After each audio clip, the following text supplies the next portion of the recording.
اور جو ہے جو بالکل کمزور لوگ ہیں یہ ان کی نشانی ہوتی ہے، جو دلیر اور جو قوت والے ہوتے ہیں ان کا یہ انداز نہیں ہوتا۔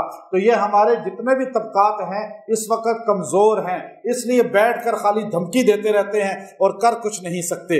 عمر بن خطاب رضی اللہ تعالیٰ کے نام سے تو شیطان بھی کانپتا تھا۔ جب آپ نے یہ آیات لکھ کر بھیجی تو اس بندے نے فوراً آپ کی خدمت میں جو ہے پہنچ کر توبہ کی اور اس کے بعد شراب بھی چھوڑ دی اور پھر عوام کی پریشانیوں کو سن کر حل کرنا شروع کر دیا۔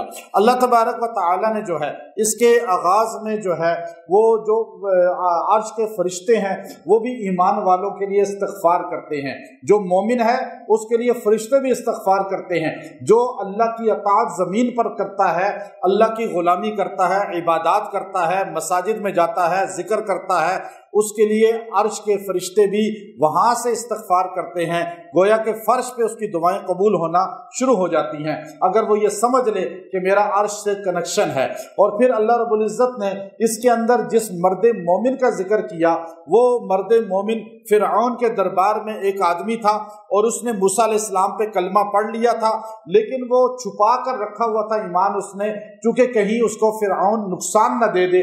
فرعون کرتا کیا تھا کہ وہ قتل کرتا تھا بڑے دردناک طریقے سے، ہاتھوں میں کیلیں ٹھوکتا تھا، پیروں میں کیلیں ٹھونکتا تھا اور پھر جو ہے پورے جسم میں کیلیں جگہ جگہ ٹھونک کر، بڑی بڑی لوہے کی اتنی بڑی بڑی کیلیں ہوتی تھی اور وہ یوں ٹھونک دیتا تھا۔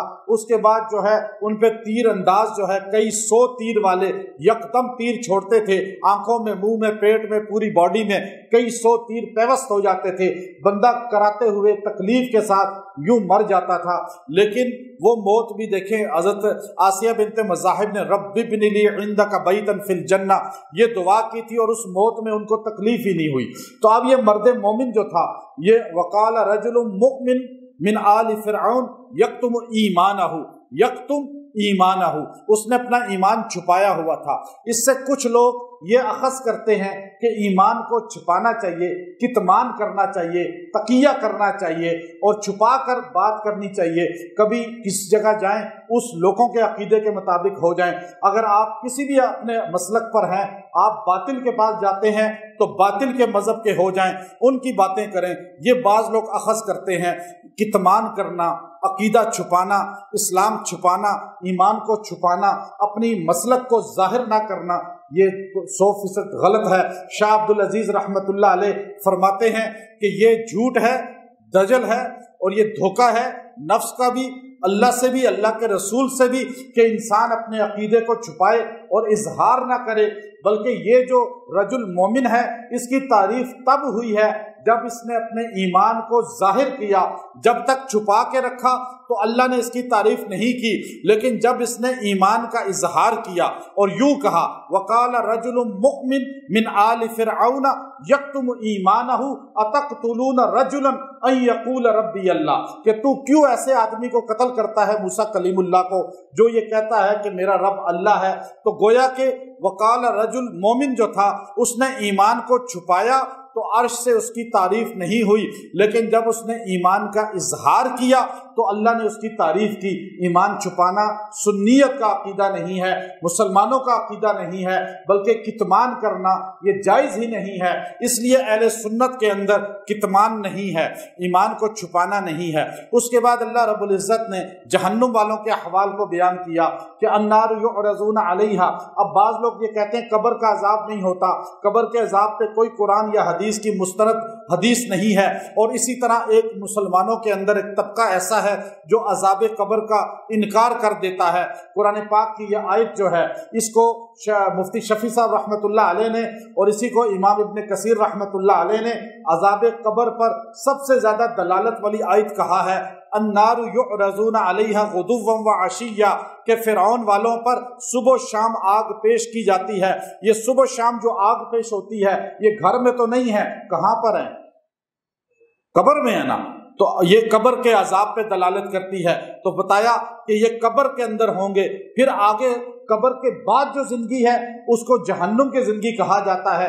قبر کے بعد کی زندگی کا بھی ذکر اسی کے اندر موجود ہے۔ وہ فرمایا کہ یا مالک لیقضی علینا ربک، اب یہاں یہ جو ہے خزنۃ جہنم، جہنم کے دروغہ سے کہیں گے، مالک سے کہیں گے، جب بعد میں اس جگہ سے وہاں منتقل ہو جائیں گے، اس کو قبر کہتے ہیں۔ النار یعرضون علیہا، اگلا سٹیپ جو ہے وہاں جب جائیں گے تو مالک سے کہیں گے لیقضی علینا ربک، اپنے رب سے کہو ہمارا عذاب کم کرے، انکم ماکثون، وہ کہے گا پڑے رہو یہاں پر۔ اور اولم تک تأتیکم رسلکم بالبینات، کیا تمہارے پاس داعی رسول نہیں آئے تھے؟ قالوا بلا، کہے گئے آئے تھے۔ تو دوستیوں کو مالک کہے گا دروغہ اب پڑے رہو، تمہاری کوئی فریاد نہیں سنے گا۔ دوزخ الگ ہے اور قبر کا عذاب الگ چیز ہے، یہ یہاں پہ بتایا گیا۔ اور پھر جو ہے اس کے اندر جو آیات ہیں جو 5ویں رکوع کی، اس کو نظر بد کے لیے بہت تیر بہادر مانا جاتا ہے، اور بہت زیادہ جو ہے نظر بد اگر کسی پر ہو تو اس پر پڑھا جائے، اللہ رب العزت جو ہے اسے شفا عطا فرماتے ہیں۔ سورہ حامیم سجدہ جو ہے، سورہ حامیم سجدہ جو ہے یہ مشکلات پریشانیوں کے حل کے لیے نہایت مجرب صورت ہے۔ مغرب کے نماز کے بعد اس کی تلاوت کی جائے، کوئی مشکل ہو، کوئی تنگی ہو، جب مال کی کثرت نہ ہو، غربت ہو، تنگ دستی ہو، فقر و فاقہ ہو، سورہ حامیم سجدہ کو انسان مغرب کے بعد وظیفہ کرے، روز ایک بار پڑھے، اللہ اس کے رزق میں وسعت عطا فرما دیں گے، رزق کو بڑھا دیں گے۔ اللہ رب العزت نے اس کے آغاز میں جہاں پر دیگر حضرت ہود علیہ السلام کی قوم کا اور پھر جو ہے اس طرح قوم سمود کے احوال کو ذکر فرمایا، اور اس کے بعد جو ہے ربنا ارنا الذین اضلانا من الجن والانس نجعلہما تحت اقدامنا، اب یہ انسان جو گمراہ کرنے والے ہیں جنات اور انسان، ان کے بارے میں یہ سوچ رکھے گا کہ اگر یہ مجھے ملیں تو ان کو پاؤں کے نیچے رون دوں، کہ ان لوگوں نے جو ہے اب یہ قرآن پاک سن کے توجہ نہیں کرتے تھے، قرآن پاک کی طرف متوجہ نہیں ہوتے تھے، تو اس لیے اللہ رب العزت جو ہے ان کے اندر وہ آیات بیان فرماتے ہیں۔ ساتھ انسان کو بتایا کہ اپنے عقیدے پر اتنی مضبوطی رکھو، اگر انسان ڈاما ڈول رہے گا، کبھی ادھر گیا تو ادھر ہو گیا، ادھر گیا تو ان جیسا ہو گیا، جس ملک میں گیا، جس عقیدے میں گیا، جس بستی میں گیا، جس مسلک والوں میں گیا، ویسا ہوتا چلا گیا کہ جی میں تو بڑا زبردست آدمی ہوں کہ میں جس کے پاس بیٹھتا ہوں اور ان جیسا ہو جاتا ہوں۔ آج اس دور کے اندر اسی کو پسند کیا جاتا ہے، یہ جو ہے منافقت کہلاتی ہے۔ انسان اپنے عقیدے پہ ڈٹ جائے، یہ اس کے اندر اللہ نے ارشاد فرمایا کہ بشر خافی رحمۃ اللہ علیہ ایک مرتبہ جنگل میں گئے، درخت سے مخاطب ہوئے، درخت نے ان سے کہا میری خوبیاں دیکھیں، لوگ آرا چلاتے ہیں میں ان کو سایہ دیتا ہوں، پتھر مارتے ہیں پھل دیتا ہوں، میری خوبیاں دیکھیں۔ آپ نے فرمایا تیری ایک جو ہے میں نے دیکھا ہے کہ آگ میں جلایا جاتا ہے، اس کی وجہ کیا ہے؟ تو وہ کہنے لگا ایک خامی کی وجہ سے میں آگ میں جلتا ہوں کہ ہوا جدھر کی ہوتی ہے میں ادھر جھک جاتا ہوں۔ تو یہ ہوا کے رخ پہ چلنا یہ اسلام نہیں ہے، بلکہ اپنے عقیدے پہ مضبوط رہ کر بلال حبشی کی طرح اخت اخت کہنا، خباب بن ارد کی طرح انگاروں پہ چڑھ جانا، لیکن عقیدے کو نہ چھوڑنا، اس کو اللہ یہاں کہتے ہیں ان الذین قالوا ربنا اللہ ثم استقاموا، جس نے کہا میرا رب اللہ ہے، ڈٹ گیا اس بات پر، تتنزل علیہم الملائکہ، پھر اس پر فرشتے اتریں گے موت کے وقت، اللہ تخافوا ولا تحزنوا وابشروا بالجنۃ التي كنتم توعدون نحن اولیاؤکم فی الحیاۃ الدنیا وفی الآخرہ، یہاں بھی فرشتے اس کے دوست ہوں گے، وہاں بھی اس کے دوست ہوں گے، اور نزلا من غفور الرحیم، جنت میں اس کی مہمانی ہوگی۔ یہ اللہ رب العزت نے بتایا، جو ڈٹتا ہے اللہ اسے یہ اعزاز دیتے ہیں، جو ڈما ڈول رہتا ہے کہ اسے پتہ ہی نہیں ہوتا ٹھیک کون ہے، ساری زندگی مسجدوں میں لوگ نماز پڑھتے ہیں، مولوی صاحب نے انہیں کبھی عقیدے کی پوری بات بتائی نہیں ہوتی، اور نمازیوں کو 40 سال گزر جانے کے بعد بھی نہیں پتا ہوتا کہ ٹھیک کون سا فرقہ ہے، ٹھیک کون سا مسلک ہے، نہ مولوی صاحب انہیں بتا پاتے ہیں اور نہ نمازیوں کو پتا ہوتا ہے۔